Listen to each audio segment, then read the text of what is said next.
அகில மீடியா நேயர்களுக்கு வணக்கம். இன்றைய உலக முக்கிய செய்திகள். முதலில் தலைப்பு செய்திகள். ஈரான் வெளியிட்டுள்ள முக்கிய தகவல். உக்ரைன் மீது ரஷ்யா மீண்டும் தாக்குதல், 20 உயிரிழப்பு. ஏமனில் வெடிகுண்டு தாக்குதல், 5 சிறுவர்கள் உயிரிழப்பு. எவின் சிறை தாக்குதல், 5 கைதிகள் உயிரிழப்பு. மாணவர்கள் போராட்டம், டிரம்பின் மிரட்டலுக்கு அடிபணிந்த கொலம்பியா பல்கலைக்கழகம். இஸ்ரேல் தாக்குதலில் ஈரான் ஜனாதிபதிக்கு காயம். இஸ்ரேலின் காசா முற்றுகையை முறியடிக்க ஃப்ரீடம் பிளாட்டிலோ 3வது கப்பல் வருகை. டிரம்பின் திடீர் அறிவிப்பால் உலக நாடுகள் அதிர்ச்சி. காசா நிவாரண முகாம்களில் 798 பேர் உயிரிழப்பு. வெளியான அதிர்ச்சி தகவல். தொடர்பான விரிவான செய்திகள். இஸ்ரேலுடனான சமீபத்திய மோதலை தொடர்ந்து யுரேனியத்தை செறிவூட்ட ஈரானின் உரிமையை வெளியுறவு அமைச்சர் அப்பாஸ் அராக்சி மீண்டும் உறுதிப்படுத்தினார். தெஹ்ரானில் வெளிநாட்டு ராஜதந்திரிகளுக்கு அளித்த உரையில் தற்காலிக தடைகளை விதிப்பது அணுசக்தி பேச்சுவார்த்தைகளில் ஐரோப்பாவின் பங்கை முடிவுக்கு கொண்டுவரக்கூடும் என்று அராக்சி எச்சரித்தார். அமைதிக்கான ஈரானின் உறுதிப்பாட்டை வலியுறுத்தி மத ரீதியான பத்வாவை மேற்கோள் காட்டி அணு ஆயுத லட்சியங்களை அவர் நிராகரித்தார். அமெரிக்க கண்காணிப்பு குழுவுடனான பேச்சுவார்த்தைகளில் அணுசக்தி செறிவூட்டலை பூஜ்ஜியமாக ஏற்றுக்கொள்ளுமாறு ரஷ்ய ஜனாதிபதி விளாடிமிர் புடின் ஈரானிய அதிகாரிகளிடம் கூறியதாக வெளியான செய்திகளுக்கு மத்தியில் அவரது கருத்துக்கள் வெளிவந்துள்ளன. உக்ரைன் ரஷ்யா போர் 3 ஆண்டுகளாக கடந்து நீடித்து வரும் நிலையில் போரை முடிவுக்கு கொண்டு வர உக்ரைன் ஜனாதிபதி ஜெலன்ஸ்கி, ரஷ்ய ஜனாதிபதி விளாடிமிர் புடின் ஆகியோருடன் ட்ரம்ப் பேச்சுவார்த்தை நடத்தி வருகின்றார். மேலும் போரை முடிவுக்கு கொண்டு வருவது தொடர்பாக துருக்கியின் இஸ்தான்புல் நகரில் 2 சுற்று பேச்சுவார்த்தைகள் நடத்தப்பட்டும் எந்தவித முன்னேற்றமும் ஏற்படவில்லை. இதனிடையே உக்ரைன் மீதான தாக்குதலை ரஷ்யா தீவிரப்படுத்தியுள்ளது.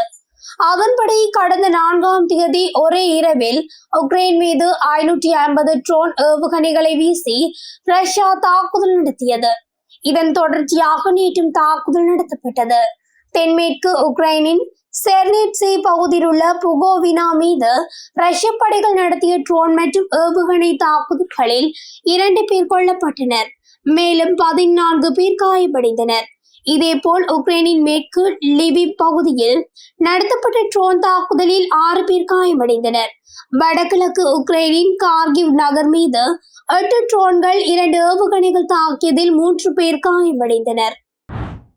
ஏமனின் தென்மேற்கு குடியிருப்பு பகுதியில் கால்பந்து விளையாடி கொண்டிருந்த போது 5 சிறுவர்கள் வெடிகுண்டு தாக்குதல் சம்பவம் ஒன்றில் பலியாகியுள்ளனர். இந்த சம்பவம் நேற்று இரவு இடம்பெற்றுள்ளது. அரசாங்கத்துடன் இணைந்து இஸ்லாம் கட்சியின் ஆதரவு போராளிகளால் நடத்தப்பட்ட தாக்குதலிலேயே இந்த சிறுவர்கள் கொல்லப்பட்டனர் என்ற தகவல் வெளியாகியுள்ளது. ஐக்கிய நாடுகள் சபையின் குழந்தைகள் நிறுவனமான யுனிசெஃப்பும் இந்த சம்பவத்தை உறுதிப்படுத்தியுள்ளது. வெடிப்பு சம்பவத்தை அடுத்து காயங்களுடன் குறித்த 5 பேரும் மருத்துவமனையில் அனுமதிக்கப்பட்ட நிலையில் அங்கு உயிரிழந்ததாக தெரிவிக்கப்பட்டுள்ளது. 12 வயதுக்கும் 14 வயதுக்கும் இடைப்பட்ட சிறுவர்களே சம்பவத்தில் உயிரிழந்துள்ளனர். ஈரான் ஆதரவு பெற்ற கவுதி அமைப்பினர் மற்றும் அரசாங்கத்துக்கு ஆதரவான ஏனைய போராளிகளுக்கு இடையிலான மோதலின் ஒரு கட்டமாகவே இந்த சம்பவம் பார்க்கப்படுகிறது. ஈரான் தலைநகர் தெஹ்ரான் அருகே உள்ள எவின் சிறையில் இஸ்ரேல் கடந்த மாதம் நடத்திய வான்வழி தாக்குதலில் 5 கைதிகள் கொல்லப்பட்டதோடு சிலர் தப்பியோடியுள்ளதாக அந்நாட்டு ஊடகங்கள் நேற்று தெரிவித்தன. எவின் சிறையில் ஜூன் 23ஆம் தேதி நடத்தப்பட்ட தாக்குதலில் 5 கைதிகள் உயிரிழந்தனர். அவர்கள் அனைவரும் சாதாரண நிதி குற்றங்களுக்காக தண்டிக்கப்பட்டவர்கள். இது தவிர அந்த தாக்குதலை பயன்படுத்தி மிகச்சிறிய எண்ணிக்கையிலான கைதிகள் தப்பியோடியதாகவும் அவர்களை விரைவில் மீண்டும் கைது செய்யப்படுவார்கள் எனவும் அதிகாரிகள் கூறினர். இஸ்ரேலின் மொசாட் உளவு அமைப்புடன் இணைந்து செயல்பட்டதற்காக தண்டிக்கப்பட்ட கைதிகள் யாரும் இந்த தாக்குதலில் காயமடையவில்லை என்று அந்த செய்தி நிறுவனம் தெரிவித்துள்ளது. பாலஸ்தீனத்தின் காசா முனை மீதான இஸ்ரேலின் போர் தாக்குதலை கண்டித்து அமெரிக்காவில் உள்ள பல்கலைக்கழகங்களில் மாணவர்கள் போராட்டத்தில் ஈடுபட்டனர். குறிப்பாக கொலம்பியா பல்கலைக்கழகத்தில் மாணவர்கள் போராட்டம் தீவிரமாக நடந்தது. பல்கலைக்கழக வளாகத்தில் கூடாரங்கள் அமைத்து போராட்டத்தில் ஈடுபட்டனர். இதையடுத்து போராட்டங்களை கட்டுப்படுத்தி நடவடிக்கை எடுக்க கொலம்பியா பல்கலைக்கழக நிர்வாகத்துக்கு அதிபர் ட்ரம்ப் நிர்வாகம் உத்தரவிட்டது. மேலும் ஜூத மாணவர்களுக்கு பாதுகாப்பு அளிக்க தவறியது, மனித உரிமை மீறல்களில் ஈடுபட்டது உள்ளிட்ட பல்வேறு குற்றச்சாட்டுகளில் கொலம்பிய பல்கலைக்கழகம் மீது குற்றச்சாட்டு சுமத்தப்பட்டது. இதனால் அந்த பல்கலைக்கழகத்தின் ஆராய்ச்சிக்காக அரசு நிர்வாகத்தால் வழங்கப்படும் 3400 கோடியை நிறுத்த ட்ரம்ப் உத்தரவிட்டார். இதனால் கொலம்பியா பல்கலைக்கழகம் ட்ரம்ப் நிர்வாகத்தின் சில உத்தரவுகளை ஏற்றது. அதன்படி பல்கலைக்கழக வளாக போலீசாருக்கு மாணவர்களை கைது செய்ய அதிகாரம் வழங்கப்பட்டது. இந்த நிலையில் ஆராய்ச்சி நிதியை திரும்ப பெற ட்ரம்புடன் பேச்சுவார்த்தை நடத்த கொலம்பியா பல்கலைக்கழக நிர்வாகம் முடிவு செய்துள்ளது. மேலும் மனித உரிமை மீறல்களுக்கு இழப்பீடாக ட்ரம்ப் அரசுக்கு 1700 கோடியை செலுத்த பல்கலைக்கழகம் தயாராக இருப்பதாக தெரிவிக்கப்பட்டுள்ளது. கடந்த மாதம் இஸ்ரேல் நடத்திய தாக்குதலில் ஈரான் ஜனாதிபதி மசூத் பெசஸ்கியன் காயமடைந்ததாக தற்போது தகவல் வெளியாகியுள்ளது. ஈரான் அணு ஆயுதம் தயாரிப்பதாகவும் இதனால் தங்களுக்கு ஆபத்து ஏற்படும் என கூறி கடந்த மாதம் அந்நாடு மீது இஸ்ரேல் தாக்குதல் நடத்தியது. ட்ரோன் ஏவுகணைகள் பயன்படுத்தி இந்த தாக்குதல் நடந்தது. இதற்கு பதிலடியாக ஈரானும் தாக்குதலில் ஈடுபட்டது. இதில் பலர் உயிரிழந்தனர், ஏராளமானோர் காயமடைந்தனர். அமெரிக்காவின் தலையீட்டால் இருதரப்புக்கிடையே போர் நிறுத்தம் ஏற்பட்டுள்ளது. இந்நிலையில் ஈரான் ஜனாதிபதி மசூத் பெசஸ்கியான், ஈரான் பாராளுமன்றத்தின் சபாநாயகர் முகமது பாகீர், நீதித்துறை தலைவர் மொசானி எஜை உள்ளிட்டோர் கலந்து கொண்ட ஈரான் தேசிய கவுன்சில் கூட்டம் நடந்தது. இக்கூட்டம் நடந்த கட்டிடத்தை குறிவைத்து 6 ஏவுகணைகளை இஸ்ரேல் ஏவியது.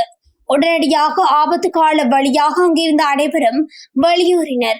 இருப்பினும் ஜனாதிபதி மசூத் பெசஸ்கியான் உட்பட சிலர் காயமடைந்தனர் என ஈரான் புரட்சிகர படையுடன் தொடர்புடைய அமைப்பு தற்போது செய்தி வெளியிட்டுள்ளதாக தகவல் வெளியாகியுள்ளது. இஸ்ரேல் தன்னை கொல்ல சதி செய்வதாக மசூத் பெசஸ்கியான் ஏற்கனவே குற்றம் சாட்டி இருந்ததும் குறிப்பிடத்தக்கது. இவ்வாறான தாக்குதல்களுக்கு இஸ்ரேல் தக்க பதிலடி ஏற்கும் என்றும் ஈரான் தெரிவித்துள்ளது. பாலஸ்தீன ஆதரவு ஆர்வலர்களின் கூட்டணி இத்தாலியில் இருந்து காசா நோக்கி கண்டால் ஆற்ற கப்பலை ஏவியுள்ளது. முற்றுகை முறியடிக்கப்பட்டு பாலஸ்தீனம் விடுவிக்கப்படும் வரை குழு நிறுத்தாது என்று குழுவில் உறுப்பினராக உள்ள மரியா எலேனா கூறினார். சிசிலியின் கடலோர நகரமான கிராகுஸில் இருந்து சமூக ஊடகங்களில் நேரடி ஒளிபரப்புக்கு பிறகு மனிதாபிமான உதவிகளுடன் கூடிய கப்பல் முற்றுகையிடப்பட்ட பகுதியை நோக்கி பயணித்தது. மே மாதத்தில் ஃப்ரீடம் புளோட்டிலா மால்டாவிற்கு வெளியே உள்ள சர்வதேச கடல் பகுதியில் இஸ்ரேலுடன் இணைக்கப்பட்ட ட்ரோன்களால் தாக்கப்பட்ட கான்சைன்ஸை அனுப்பியது.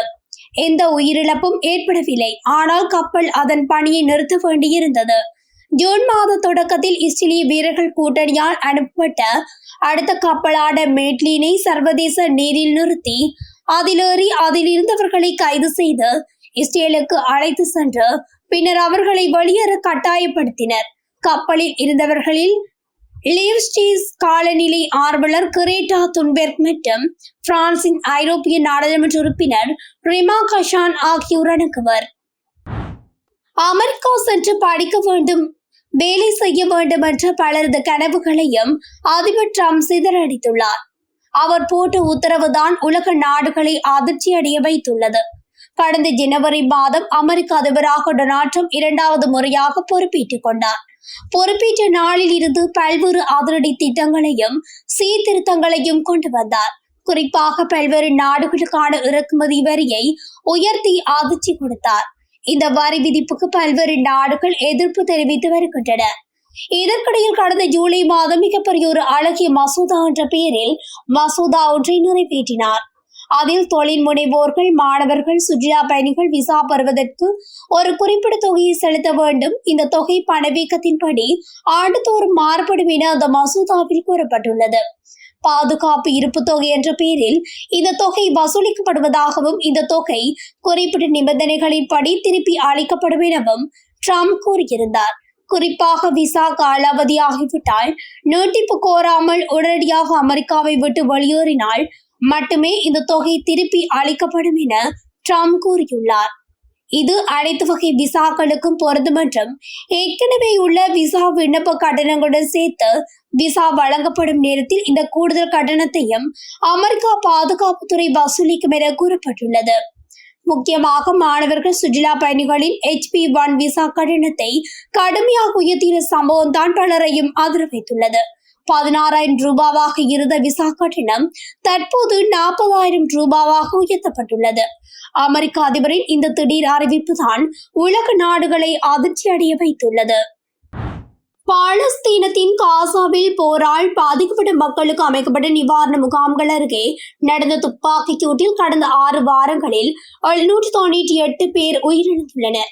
மேற்காசிய நாடான இஸ்ரேல் பாலஸ்தீனத்தின் காசா பகுதியை கட்டுப்பாட்டில் வைத்திருக்கும் கமாஸ் அமைப்பினரிடையே 2023 அக்டோபரில் போர் துவங்கியது. காசா பகுதியில் பாதிக்கப்பட்ட மக்களுக்கு நிவாரணப் பொருட்கள் வழங்கும் பொறுப்பை காசா மனிதாபிமான அறக்கட்டளையிடம் இஸ்ரேல் மற்றும் அமெரிக்கா வழங்கியுள்ளன. இங்கு நாளொன்றுக்கு 5 சரக்கு லோரிகளில் நிவாரணப் பொருட்கள் வருகின்றன. அவற்றை பெறுவதற்கு தினமும் கூட்ட நெரிசல் ஏற்படுகிறது. சிலர் ஆத்திரமடைந்து பாதுகாப்புக்கு நிற்கும் இஸ்ரேல் படையினரை தாக்குகின்றனர். இதையடுத்து நெரிசலை சமாளிக்க இஸ்ரேல் ராணுவத்தினர் துப்பாக்கிச் சூடு நடத்தி வருவதும் குறிப்பிடத்தக்கது.